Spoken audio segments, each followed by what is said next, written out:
Here at Golden Pin, we're ready for the title matches of today's JBT event. Scratch ahead of everybody. This is Matthew Garrett looking to win his first career JBT title.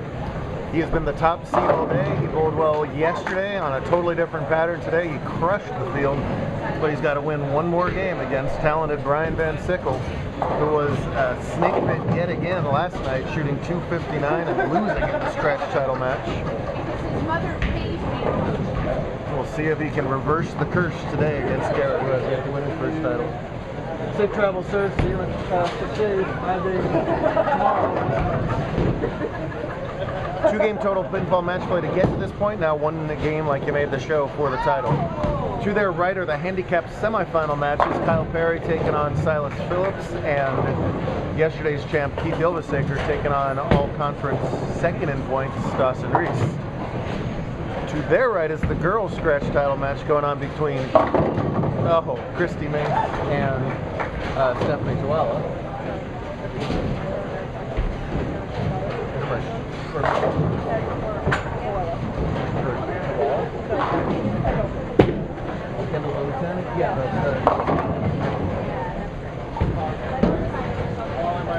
So we'll try and keep you up to date on all those matches, but focus here on the big one for all the marbles, as Garrett went right through the face and was lucky to leave only the 7th pin there. Hard and straight at the spare, but not hard and straight enough, and the usually very good spare shooter makes an error there in the second frame that gives Van Sickle new life. That single pin spare miss may be the best thing that's ever happened to Brian in a stepladder. Poor guy has to have the highest average against him I've ever seen in finals.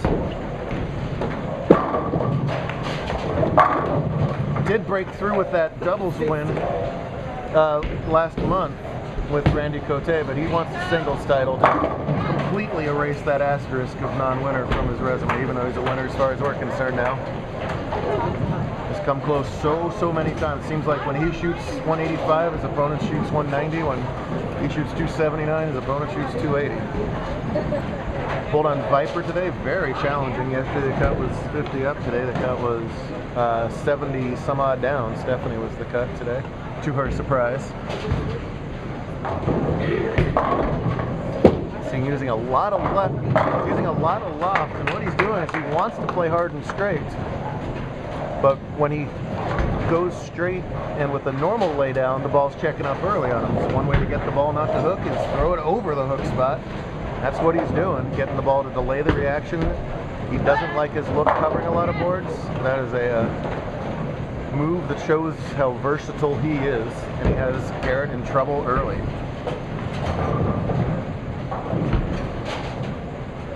Kyle has run the front 6 over there. He's looking to break through for his first title. Emerging storyline there, but emerging bowler in Matthew, just 15, I think, years old. Rising star from right here in Tucson. Proof that you don't need to throw the big boomer ball to score well and succeed. Matthew, a very traditional game, but nice form, nice timing, and about the nicest kid you'd ever want to meet.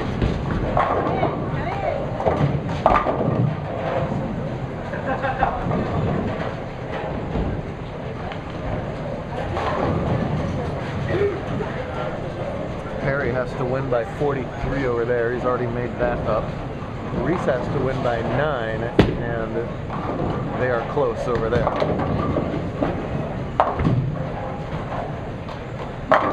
See, just doing that little fallback right into the pocket. Gets the 5 pin out of that one, and he recovers from that open with a real nice double.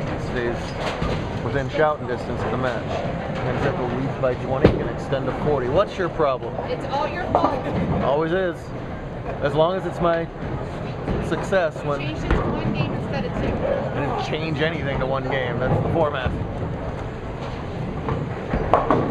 Parents. What are you going to do with parents? At least in Little League, you know, you get a fence between the parents and the bowlers. Oh, man.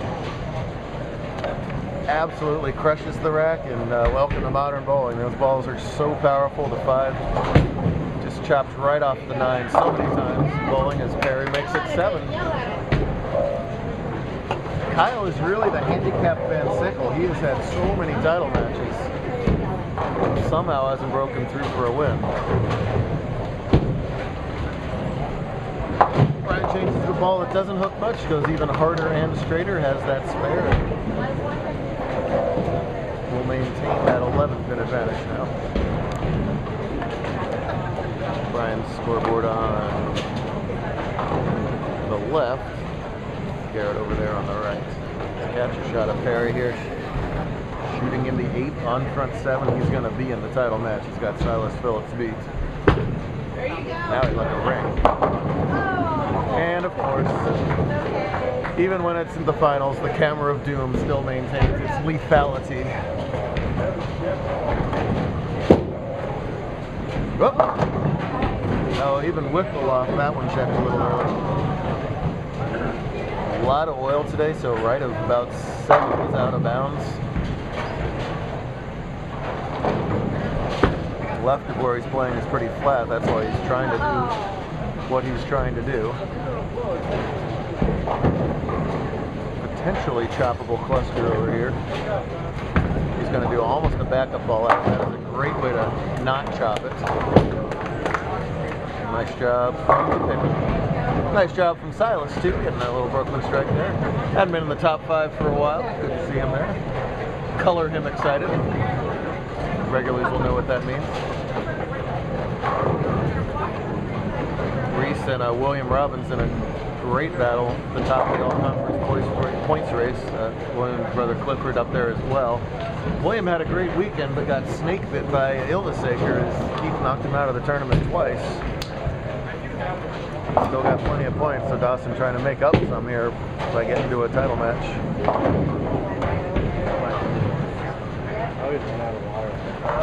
Way over there in the girls, it looks like Tuala's in some trouble early as Christie's clean with a double, and I see a bunch of circles up on Stephanie's scoreboard. That's never good.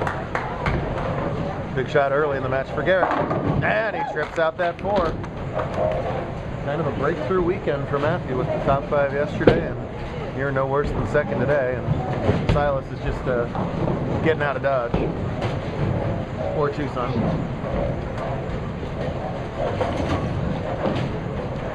Sandy's still proud of you, Silas. Look at that look. My goodness. Glad I got that one on camera. Thank you very much, Silas.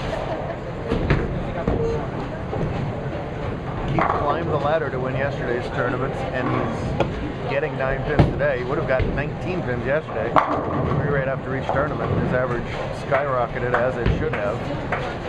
So you might need this 9 this time. He trailed by 30 some odd pins and wasn't able to get a double there.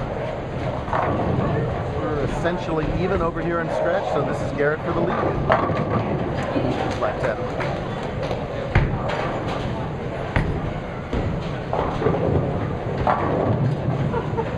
Look at that.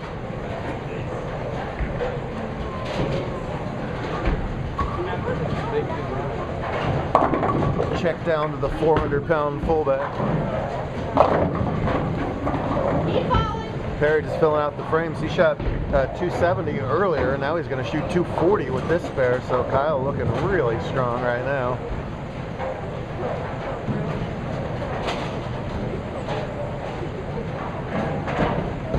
All right, and that is the last thing I will say about Kyle until the title match. There's the solid on his spares, Garrett, that we've seen all weekend. It has been a tough crowd this afternoon. I was hearing him saying that about before. 1-pin game, spare working, 6th frame, Brian Van Sickle.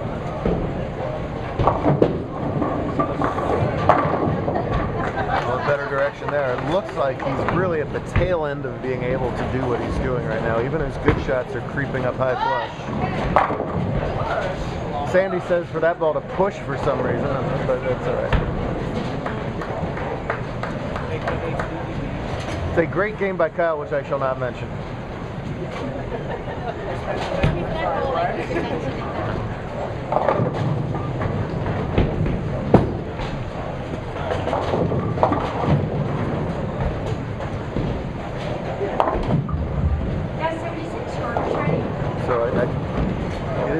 anybody's guess whether what Brian is trying to do will hold out for just these last couple frames. Do lanes change that quickly? You better believe it, they do. Even more loft is his answer. And gets the Paralyzer 5 to fall out with that messenger. I think if Brian had 2 more games, that ball would be hitting the ceiling tile, because I think he's going to stay right there and just loft it more and more. It's an absolute must in today's game to be able to have that trick. Recent Command over there leads by 32, both bowlers spare working in their 9th frame. This is Dawson. He's dead flush. If it is Dawson versus Kyle, that'll be an interesting title match because they have the same handicap. And both of them barely have any of it. So it'll almost be like a secondary scratch match. See how Garrett responds to the pressure Brian added. Calm as can be. Trips another 4-pin. Maintains the 1-pin count advantage. If that stays that way into the 10th, that's a huge plus in his side. As you see Elvisaker walking out another shredded rack. Keith and Matt, a couple up-and-coming bowlers here from Tucson. Keith is younger, still has to build a few pieces of his game, but man, he's got a devastating strike ball from the left side. And we've seen when a lefty can get a groove and get the whole side to himself, he can become a dominant bowler fast. We thought one of the knocks on him was playing on sport patterns. Well, here he is on Viper, back in the top 4. So. Good on him. Still alive in the match as well. He's got 205 max. Number he's getting 9. Oh man! One of his better shots of the match, and a ringing 10 that time. See the flat 10 where the 6 just kind of lays in the channel. Watch that one back. That 6-pin accelerates around the center of that 6-pin. Bad break at a bad time. So 205 if Keith does strike out, getting the 9 for 214. Reese spares strikes for 217. So this is huge. Oh man, and a double whammy instead. Doesn't get the strike and drops 4 pins to count. Matt switches balls for these spares. That's better. Close to the spare attempt. Well, he'll get 3 out of them. So 199 with his pins. Reese 9 outs for 205, and he's on a strike, so it's going to be Dawson versus Kyle. That should be an interesting one. That will be an interesting one.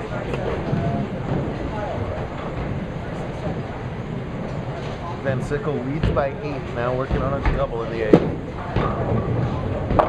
No. Each time on that right lane, that ball's been checking earlier, and earlier. Last time he trips or gets the high flush 4. This time he leaves 4. Well, Jacob Murky made a 7-10 on command. Brian would love to make a 4-6-7-10 on command now. Now, instead, another pin of count out the window with 6-1 instead of 6-2. And suddenly he trails by 11. That's a big pin of count there that he just left. That's 2 on the scoreboard. Way over there, Christy Mace, who won main event in the handicap division for $2,500. Still in a good battle over there. Dawson has already the count that he needed. The spare is just a bonus. He'll be in the title match, knocking out yesterday's champ, Elvisaker. Brian must recover. Still has room for 216. Garrett going at a 207 pace. So anybody's game, but that was a killer. Oh, man. Garrett rung the 10 in his shot on lane 3, and now Brian rings a 10 over in that shot over on lane 3. 175 through 8 for Mace. That's good for a 40-pin lead over there. And she strikes in the night. It's looking good for Christy to earn that beautiful necklace from Tisha and the $50 bonus from Priority Girl magazine.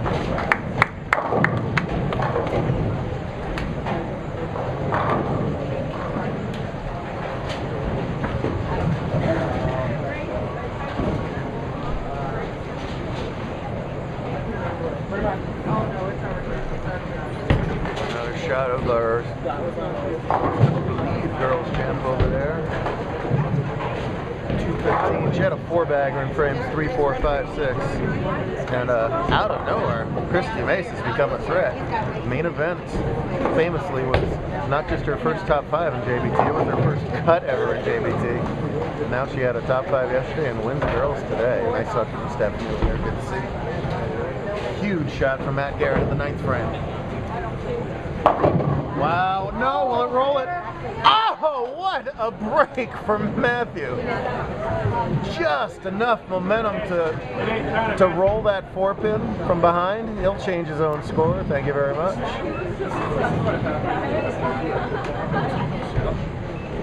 If that 4-pin had stood, it would have been likely 175 with 8-1, which would have made it a 1-pin lead for Brian. It doesn't, and now with the spare, it'll be a 10-pin lead for Matthew, both bowlers on spares. But first things first, he's got to cover up this corner pin.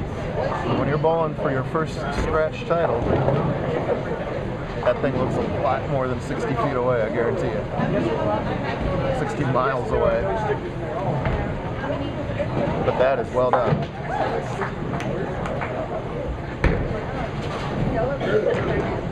Well, it can strike out for 195 where there won't quite be enough. So a rare thing for Stephanie, not winning a girls title on the weekend. Been so dominant out here in Arizona, but didn't make the top 2 yesterday and going to be runner-up today. She'll be back.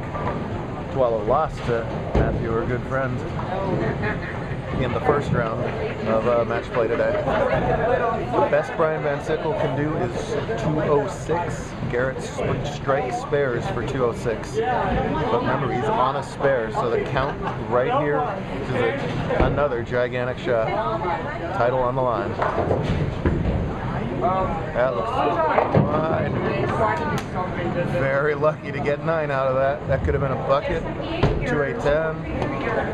Just about the best possible result is to leave that 2-pin. And now Van Sickle cannot be shut out no matter what Matthew does the rest of the way. Brian's going to have a chance to step up and take it.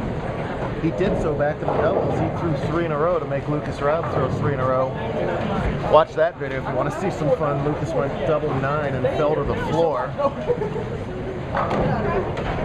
And again, first things first, don't take the spare for granted. Got a hook! Woo! The old extra coat of paint on that 2-pin there. I was not. Garrett's somehow able to smile and regroup, and boy, oh boy. Starting to feel it, I do believe. Alright, so tell you something, suck it up, man. Solid, very solid, quality, workmanlike game. Nothing less than 9s. But it so often comes down to spares. If we had made that spare in the second, this would be a strike to lock it up. Instead, or that would have been a spare to lock it up even. Instead, he needs every pin here. If he strikes on this ball, Van Sickle needs all 3 to win. But it's going to be on the lane he's struggled more with. Here's the fill ball. That's nice. Hat time came around that better. 205, and now will it be enough? Brian came up high and struck on this lane in the 6th, big forward in the 8th.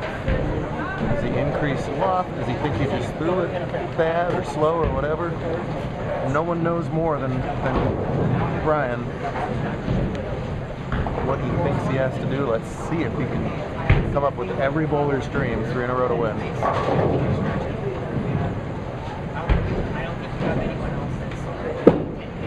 Loft. Not to be, and Matthew Garrett wins. His first career scratch singles. Behind us, collecting the high fives already. Well, lane 4 just absolutely killed Brian that game. Another snake bit heartbreaker for Van Sickle. But elation for Matthew Garrett, who was the first person to go over there and congratulate him, which we'd love to see. Very nice job. We'll recap where we stand, and we'll be back with the handicap division title match, and the U17 match is going to have to wait, isn't it? Coming up next.